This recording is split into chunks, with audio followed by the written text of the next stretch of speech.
Sabi nila 600 years ago daw to nagawa. Dito daw naglalakad yung mga mayayaman na pamilya. Tapos titingin sila sa ganyan. Yan o. Ayan. Ba? Ganda pala dito no, pag mayaman ka. Oh. Yan. Oh, ngayon. Yung ano, yung remote.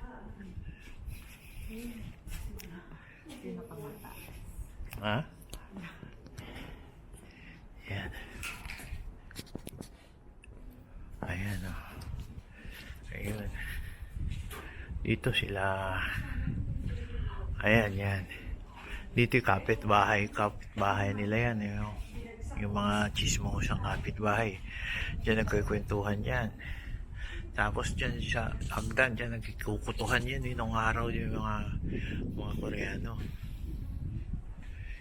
Oh, original pa daw to eh.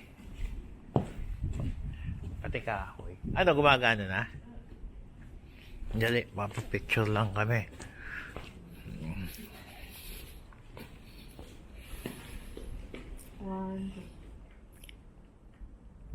Ang dami. Tapos, ito bago na to. Tapos ito yung palaruan ng mayaman eh. Ayan. Yeah. Yeah.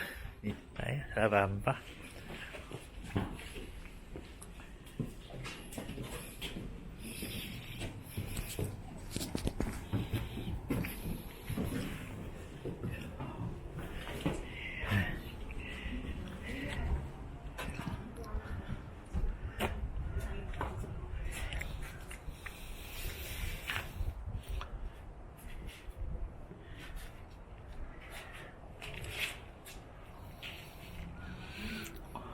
Ayan. Dito yung matanda, yung lola. Hanggang humihingi sila ng mga hingi ng pagkain. Ayan. Dito. Ayan. Oh. Ayan. Bawal pumasok na ngayon dyan kasi may misteryo pang nababalot dito sa bahay na to. Sabi nila, yung matanda daw na may-ari nito, mabait daw yun, namimigay ng pagkain. Tapos nung namatay, kita mo yung pinto, umubukas na kusa, kita nyo yun? Sayang, hindi natin nakuna, no? Gumalaw eh, oh. Ayan, oh. Oh, di ba? Oh.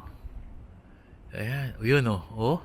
Kasi tuwing hapon, lumalabas pati na yung babae dito, nagbibigay ng pagkain.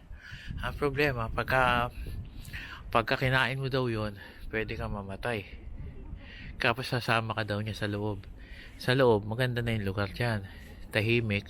Pero, yung kaluluwa mo, kukunin na niya. Kaya ayaw na magpapasok ko, do not enter.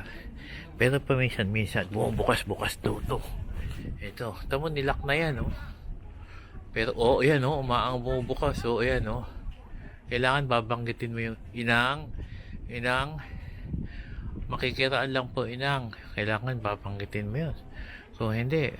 Anuhin ka. Kukunin yung kaluluwa mo. Salamat po inang. Makikiraan lang po. Ganun daw dapat.